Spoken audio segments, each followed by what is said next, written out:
여러분들 연초에 계획하신 것, 뜻하신 대로 모든 것들이 잘 진행되고 있으신지요? 지금 우리가 제대로 준비하지 못하면은 추수하는 날에 주님 앞에서 악하고 게으른 종이라고 책망을 받을 수도 있습니다.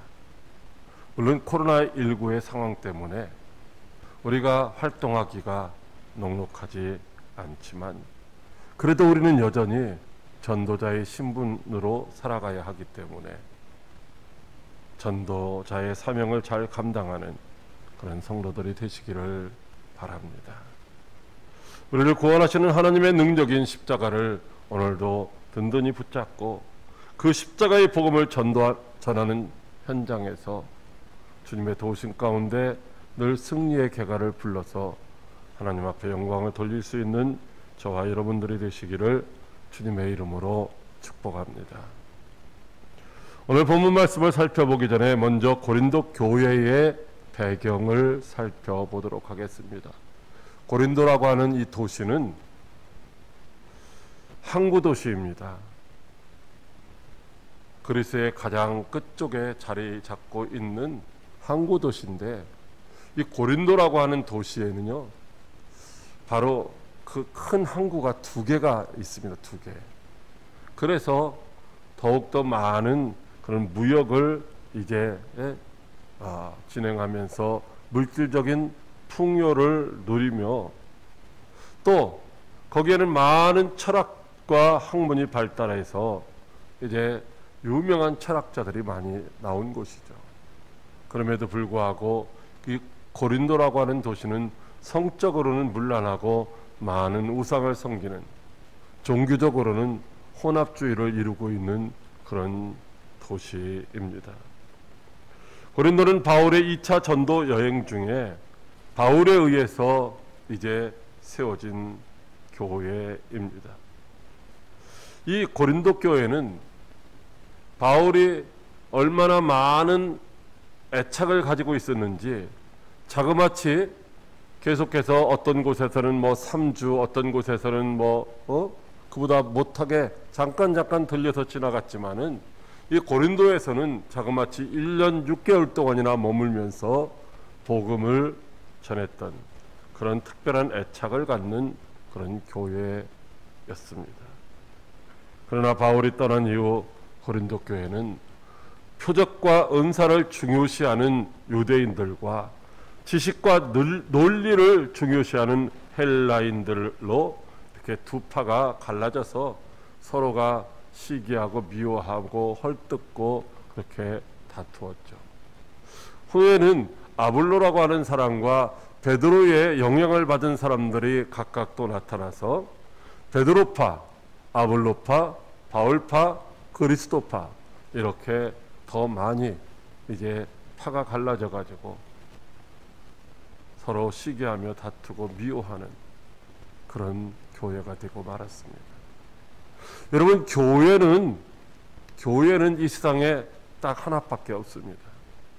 왜냐하면 이런 건물은 뭐 곳곳에 많이 세워져 있지만 교회는 어떤 곳이냐?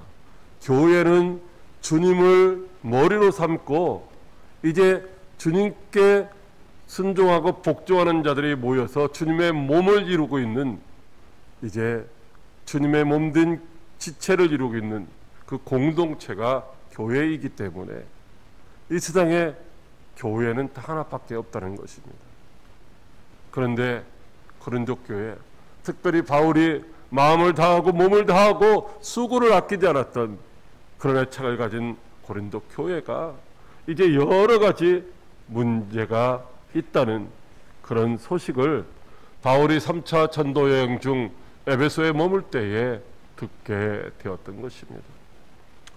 우리는 이 성경에 고린도 전서, 고린도 후서 두 권의 이제 편지가 수록되어 있지만은 실상 그때 당시 이 바울이 고린도에 보낸 편지는 이전 편지라고 하는 것이 하나가 있습니다. 1차 편지죠. 이전 편지. 그러니까 성경의 그 내용을 알 수가 없어서 그냥 성경에 보면 이전 편지라고만 이렇게 기록이 되어 있습니다. 오늘날 사라져서 우리는 그 내용이 어떤 것인지 알 수가 없습니다. 그리고 두 번째 보낸 편지가 바로 이 고린도 전서입니다. 사실 바울이 고린도에 갔었습니다. 또 갔는데 가서 이제 이 바울이 고린도 교회 성도들, 자기가 개척한 교회의 성도들, 이제 혼란스럽고 분열되어 있는 그 교회의 성도들에게 이렇게 하면 안 된다, 우리가 그리스도 예수 안에서 하나 되어야 된다 라고 권면을 했지만은 바울이 거기서 창피당하고 쫓겨났습니다. 그래서 디모데를 통해서 편지를 보냈던 것이죠. 세 번째 편지는 성경에 뭐라고 나와 있느냐면 눈물의 편지라고 이렇게 소개되어 있습니다. 오늘날 우리에게는 전해지지 않고 있습니다. 얼마나 마음이 아팠으면 바울이 이제 눈물로 써서 그 편지를 보냈겠습니까? 그리고 후에 이제 그 편지를 가지고 왔던 디모데가 돌아와서 보고하기를 그들이 뭐요? 이제 깨달았다, 뉘우쳤다, 회개했다 라고 하는 좋은 소식을 전하게 된 것이죠. 그래서 마지막에 보냈던 편지가 4차 편지가 고린도 후서라고 하는 것입니다. 하나님은 이렇게 사도 바울을 통해서 고린도 교회의 성도들에게 그들이 추구하고 있었던 어떤 은사나 표적이나 어떤 능력, 이런 것들이 교회의 본질이 아니라고 하는 사실을, 어떤 지식이나 지혜, 철학적인 사고, 이런 것들이 기독교의 핵심이 아니라고 하는 사실을 말씀해 주시면서, 그러면 기독교의 핵심이 뭐냐? 바로 그것은 그리스도의 십자가 사랑이라고 하는 사실을 말씀해 주시고 있는 것입니다. 오늘 본문 말씀을 통하여 예수 그리스도의 십자가 사랑으로 구원받은 저와 여러분들에게 오늘날 주님의 그 십자가가 우리에게 어떤 의미가 있는 것인가, 그리고 우리는 그 십자가 앞에서 어떻게 살아야 하는가를 오늘 말씀해 주시는데 함께 살펴보며 은혜를 나누도록 하겠습니다. 첫째로 십자가는 부끄러운 것이 아니라고 하십니다. 고린도전서 1장 23절 말씀입니다. 우리는 십자가에 못 박힌 그리스도를 전하니 유대인에게는 꺼리끼는 것이요 이방인에게는 미련한 것이로되 라고 말씀하고 있습니다. 여러분들에게 십자가는 무엇입니까? 목에 걸고 다니며 나는 그리스도인이야 라고 증명하는 그런 증표입니까? 아니면은 감추고 싶고 버리고 싶고 정말로 부담스러운 골칫덩어리는 아닙니까? 아니면 마땅히 감당하고 증거해야 할 사명의 증표입니까? 사실 그 당시 십자가는 가장 흉악한 죄인들이 달려 이제 죽는 그런 사형 집행 기구였습니다. 십자가에 매달린 사람은 상상할 수 없는 고통 속에서 이제 죽어갔습니다. 바로 그런 십자가에 죄 없으신 예수님께서 못 박혀 죽으셨습니다. 예수님이 십자가에 못 박힌 것 누구 때문입니까? 바로 저와 여러분의 허물과 죄 때문입니다. 우리들의 죄를 대신하셔서 우리들이 겪어야 할 그 고난과 고통을, 그 고초를 주님이 대신 짊어지시고 피 흘려 죽으셨습니다. 예수님이 십자가에 달리신 그 보혈은, 그 피는 모든 믿는 자들의 죄와 허물을 사하시는 그런 보혈입니다. 오늘 저와 여러분들은 예수님이 십자가에 달리신 그 보혈의 공로로 죄와 사망에서 구원받고 하나님의 자녀가 된 줄로 믿으시기 바랍니다. 그런데 사람들은 십자가는 죄인의 형틀일 뿐이라며 이제 외면을 합니다. 그래서 십자가를 부끄럽고 수치스럽게 여기던 유대인들에게는 십자가는 정말로 가까이 하고 싶지 않은 그런 꺼리끼는 것이 되었고, 헬라인들에게는 십자가 참 미련한 것이다 라고 말하는 것이 되었습니다. 고린도전서 1장 22절에 유대인은 표적을 구하고 헬라인은 지혜를 찾는다라고 말했습니다. 유대인들은 표적을 보면서 아하, 그가 그리스도구나 이렇게 생각하고, 헬라인들은 그가 정말로 그리스도라면 우리들과는 차별된 구별된 그런 지혜가 있을 것이라고 생각하면서 그리스도를 분별했다고 하는 것이죠. 그래서 유대인들은 그리스도가 나타났다고 하면 먼저 찾아가서 당신이 그리스도라고 하는 그런 증거가 무엇이냐, 그 표적을 한번 보여보라고 말했던 것입니다. 그런데 여러분, 복음서에 보면 예수님이 가시는 곳곳마다 사람으로서는 할 수 없는 많은 기사와 이적과 표적을 얼마나 많이 행하셨습니까? 그런데도 많은 사람들은 이제 믿지를 않는 것입니다. 그 당시 사람들이 예수님이 행하시는 그 많은 기사와 이적과 표적을 보면서 그리스도께서 오실지라도 그 행하신 표적이 이 사람이 행한 것보다 더 많겠느냐라고 그렇게 반문했습니다. 예수님을 그리스도라고 인정은 하지 않았지만 정녕 그리스도가 오실지라도 예수님이 행하신 것 같은 그런 표적은 보일 수 없을 것이라고, 그러니까 즉 예수님이 얼마나 많은 기사와 이적과 표적을 행하셨는지를 단적으로 이제 증명해 보이고 있는 것이죠. 그런데 그렇게 많은 표적을 보고서도 사람들은 예수를 그리스도라고 그렇게 받아들이지를 않았던 것입니다.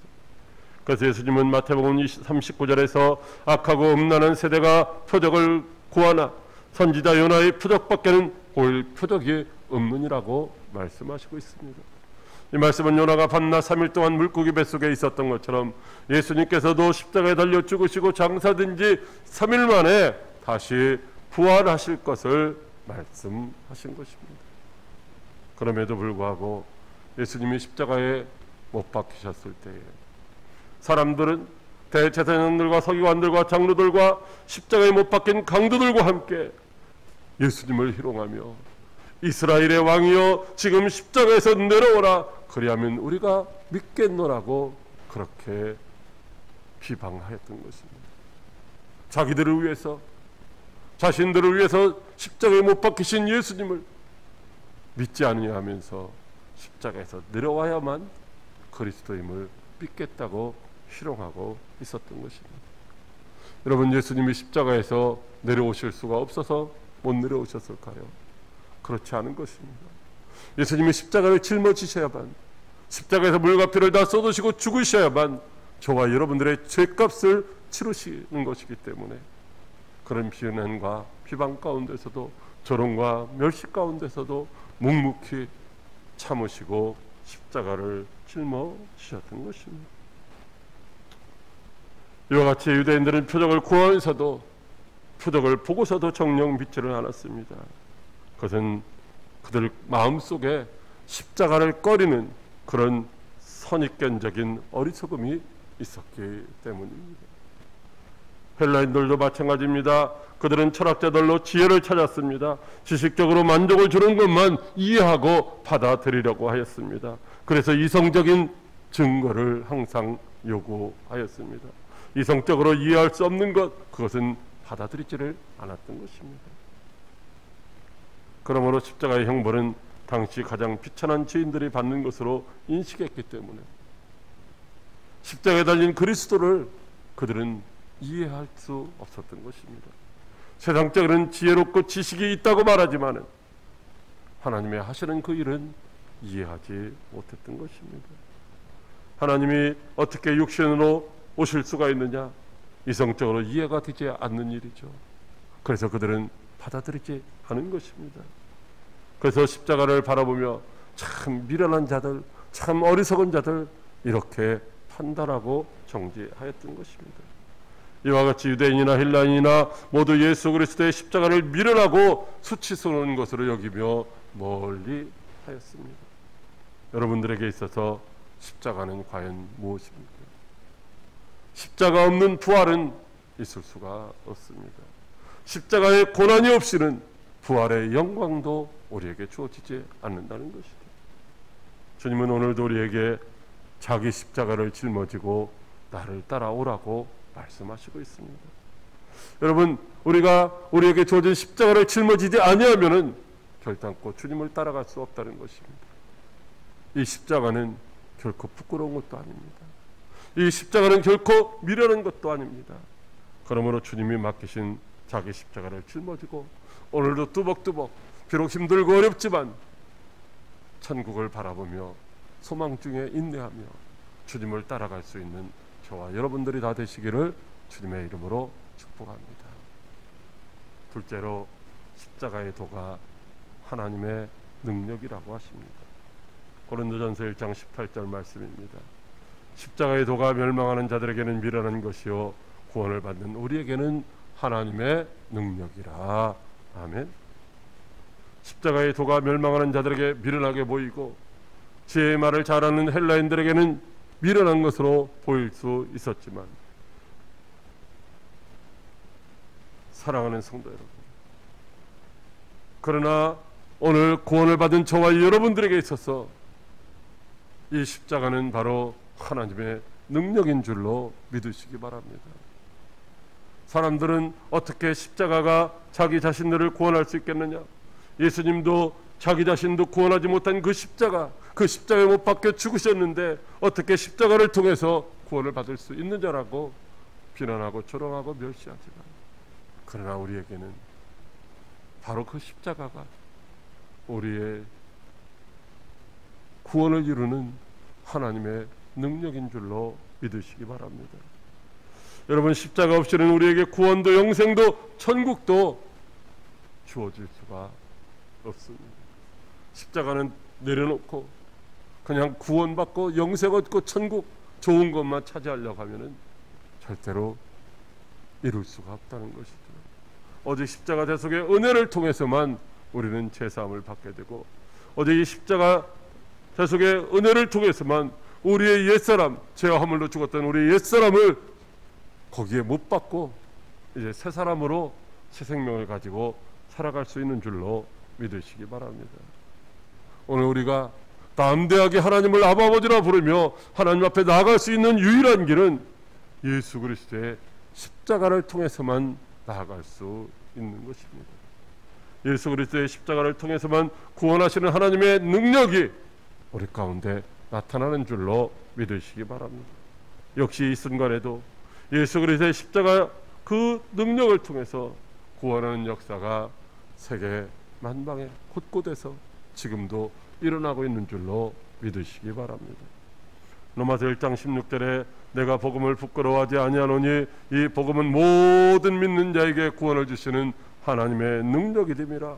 먼저는 유대인에게요 그리고 헬라인에게로다라고 말씀하시고 있습니다. 사도 바울, 그가 어떤 사람이었습니까?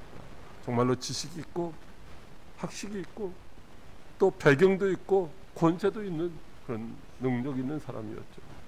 그에게 있어서 십자가는 어떤 것이었을까요? 참으로 부끄러운 것이었습니다. 그래서 십자가를 자랑하는 사람들을 붙잡아서 감옥에 가두는 일을 서슴없이 행하였습니다. 그날도 그렇게 그 일을 하기 위하여 다메섹으로 달려가다가 그 가는 도중에 예수 그리스도를 만났습니다. 부활하신 예수님을 만나고 복음을 믿게 되었습니다. 이 복음은 모든 믿는 자에게 구원을 주시는 하나님의 능력이라는 사실을 깨닫게 되었던 것입니다. 자기가 알고 있었던 지식이나 학식이나 어떤 배경이나 능력이 그것으로 구원 얻는 것이 아니라 오직 그리스도 예수의 십자가 대속의 은혜로만 구원받을 수 있다는 이 진리를 깨닫게 되었던 것이죠. 그래서 그때부터 예수 그리스도의 십자가 대속의 은혜를 목숨 걸고 생명 바쳐서 증거하게 되었던 것입니다. 그 아이의 앞길에 결박이 기다리고 때로는 환난이 기다린다 할지라도 자기의 생명을 조금도 귀한 것으로 여기지 아니하고 복음을 전하기 위하여 사도 바울은 끊임없이 달려갔던 것입니다. 예수님의 십자가만이 죄인을 구원하는 유일한 통로임을 깨달았기 때문입니다. 그래서 땅끝까지 십자가의 사랑을 전하는 그 수고를 마다하지 않았던 것입니다. 사랑하는 성도 여러분, 아직도 이 복음을 부끄러워하는 분들은 없습니까? 아직도 예수님의 십자가를 미련하다고 생각하는 분들은 없습니까? 그냥 나는 금목걸이 십자가만 좋아, 그렇게 생각하시는 분은 없습니까? 여러분들도 하나님의 능력인 예수님의 십자가만이 죄와 허물로 죽었던 우리들을 구원하는 유일한 통로임을 기억하시기 바랍니다. 고린도후서 13장 4절에 그리스도께서 약하심으로 십자가에 못 박혔나니 하나님의 능력으로 살아계시니 우리도 그 안에서 약하나 너희에게 대하여 하나님의 능력으로 그와 함께 살리라고 말씀하시고 있습니다. 여러분, 그리스도께서 약하심으로 십자가에 못 박히셨다고 말씀하고 있습니다. 정말로 예수님이 십자가에 못 박힐 수밖에 없는 그런 약함 가운데 계셨습니까? 예수님이 군병들을 물리칠 수 있는 힘이 없어서 붙잡혀가서 신문을 당하시고 고난을 당하시며 십자가에 못 박히셨습니까? 그렇지 않습니다. 예수님은 말씀하십니다. 내가 12영이나 더 되는 12영, 한 영은 한 군단을 이야기하는 것입니다. 그렇게 많은 이제 천군 천사를 동원해서 얼마든지 물리칠 수 있지만, 그러나 예수님은 저와 여러분들의 죄와 허물을 대속하시기 위하여 이제 약한 자리를 선택하셨다는 것입니다. 그것을 통해서 전능하신 하나님의 능력을, 죽은 자 가운데서 다시 살리시는 부활의 능력을 나타내시기 위하여 그 약한 자리를 선택하신 것입니다. 그래서 예수님의 십자가는 약함으로 끝나지 않고 하나님의 능력으로 죽은 자 가운데서 다시 살리심을 나타낸 줄로 믿으시기 바랍니다. 예수님의 십자가를 통하여 죽은 자를 살리시는 그 하나님의 능력이 나타났습니다. 여러분, 예수님이 죽지 아니하셨다면 이제 하나님의 그 죽은 자를 살리는 능력도 나타낼 방법이 없는 것이죠. 십자가에서 나타난 그 하나님의 능력, 그 능력이 바로 죽은 저와 여러분들도 살리신 줄로 믿으시기 바랍니다. 우리들도 예수 안에서 약한 자이나 강한 자가 되고 죽은 자이나 다시 산 자가 되었습니다. 그러므로 우리가 믿는 예수님의 십자가는 모든 믿는 자들에게 구원을 주시는 하나님의 능력임을 믿으시고 날마다 담대하게 증거하고 선포하는 저와 여러분들이 다 될 수 있기를 주님의 이름으로 축복합니다. 셋째로, 오직 십자가를 붙들라고 하십니다. 고린도전서 1장 29절 말씀입니다. 이는 아무 육체도 하나님 앞에서 자랑하지 못하게 하려 하심이라. 아멘. 하나님께서 무엇을 어떻게 하실게 아무 육체도 자랑할 것이 없게 하셨을까요? 여러분, 하나님께서 이제 오직 구원은 하나님의 은혜로 되는 것임을 알게 하셨기 때문입니다. 우리의 구원은 하나님의 예정하심과 부르심을 통해서 나타났습니다. 그런데 하나님께서 그의 백성, 그의 자녀로 삼아주신 고린도 교회 성도들의 면면을 살펴보면은 육체적으로 철학자들처럼 지혜로운 자가 별로 없다는 것입니다. 정치적 권력을 가진 능력 있는 자들도 없고, 사회적으로 상류층에 속하는 자들도 별로 없고, 세상에서 저 사람은 성공한 사람이야, 아니면 세상에서 저 사람은 정말로 꼭 필요한 중요한 사람이야 라고 인정받을 만한 그런 사람들이 별로 없다는 것입니다. 지금 서울시장과 부산시장 이제 선거 얼마 남지 않았는데 그들이 하는 얘기 들어보세요. 저 사람은 안 되고 자기만 된다는 거예요. 저 사람은 안 되고 자기가 돼야 된다는 거지 다. 여러분, 하나님의 구원하심의 은혜는 우리의 힘과 우리의 능력으로 되어지는 것이 아니라, 우리의 어떤 조건으로 이루어지는 것이 아니라 오직 주님의 십자가 그 대속의 은혜로 이루어진 건 줄로 믿으시기 바랍니다. 그 당시 고린도 교회 성도들 대부분 사람들이 배움도 부족하고 가진 것도 없는 약한 자들이었습니다. 그래서 정말로 아무것도 자랑할 것이 없는, 아무것도 내세울 것이 없는 천하고 멸시받는 자들이었습니다. 그런데 하나님이 십자가의 사랑 안에서 그들을 불러주셨습니다. 십자가의 은혜로 구원해 주셨고 하나님을 아바 아버지라 부를 수 있는 자녀로 인쳐 주셨습니다. 천국을 기업으로 받아 소망 중에 살게 하셨습니다. 이것이 모두 다 그리스도 예수의 십자가에서 나타난 하나님의 능력으로 된 것인 줄 믿으시기 바랍니다. 그래서 누구든지 아무것도 자랑하지 말라는 것입니다. 오직 자랑할 수 있는 것 바로 그 십자가의 은혜라는 것입니다. 그러므로 예수 그리스도의 십자가 은혜만 붙잡고 오늘도 자랑하는 복된 성도 여러분들이 다 되시기를 주님의 이름으로 축복합니다. 에레미야 9장 24절에 자랑하는 자는 이것으로 자랑할지니 명철이나 나를 아는 것과 나 여호와는 사랑과 정의와 공의를 땅에 행하는 자인 줄 깨닫는 것이라고 말씀하시고 있습니다. 우리는 원래 지혜로운 자가 아니었습니다. 의롭게 될 수도 없고 거룩해질 수도 없는 존재였습니다. 구속함을 받을 만한 자격도 능력도 없는 자였습니다. 그런데 십자가 대속의 은혜로 거저 값없이 의롭다고 칭해 주셨습니다. 십자가의 사랑으로 구속함을 받아 하나님을 아버지라 부르는 자녀의 권세를 얻게 되었습니다. 우리가 의로움과 거룩함과 구속함을 받은 것, 바로 그것은 우리의 공로가 아니라 오직 십자가에서 나타난 하나님의 사랑과 예수 그리스도의 은혜라는 말씀이죠. 그러므로 우리가 오늘도 붙잡고 자랑할 것, 예수 그리스도밖에 없습니다. 그래서 바울도 갈라디아서 6장 14절에서 우리 주 예수 그리스도의 십자가 외에 결코 자랑할 것이 없나니 나의 나된 것은 오직 하나님의 은혜라고 고백하고 있습니다. 그러므로 저와 여러분이 오늘도 붙잡고 자랑할 것, 예수 그리스도의 십자가밖에 없는 줄로 믿으시고 오직 그 십자가만 붙들고 오직 그 십자가만 자랑하는 복된 성도들이 되시기를 바랍니다. 사랑하는 광역교회 성도 여러분, 오래전은 허물과지로 죽었던 자들입니다. 하나님의 사랑을 알지도 못하고 알 수도 없었습니다. 예수 그리스도의 은혜를 받을 자격도 없는 자들이었습니다. 그럼에도 불구하고 십자가 대속의 은혜로 우리를 구원하시고 천국을 기업으로 받아 누릴 수 있는 그 소망 주시며 오늘도 하나님의 자녀답게 당당하게 살아가게 하셨습니다. 그런데도 십자가를 부끄러워하고 있지는 않습니까? 예수님의 십자가를 여전히 미라는 것으로 여기고 있지는 않으십니까? 그래서 멀리하며 자랑하지 못하고 감추고 싶어하지는 않으십니까? 예수님의 십자가만이 구원하시는 하나님의 능력을 믿으시고 오직 그 십자가만 붙들고 그 십자가만 날마다 자랑하는, 그래서 주님이 걸어가신 그 십자가의 길로 날마다 달려갈 수 있는 저와 여러분들이 다 되시기를 주님의 이름으로 축복합니다. 기도하겠습니다. 살아계셔서 역사하시는 참 좋으신 하나님 아버지,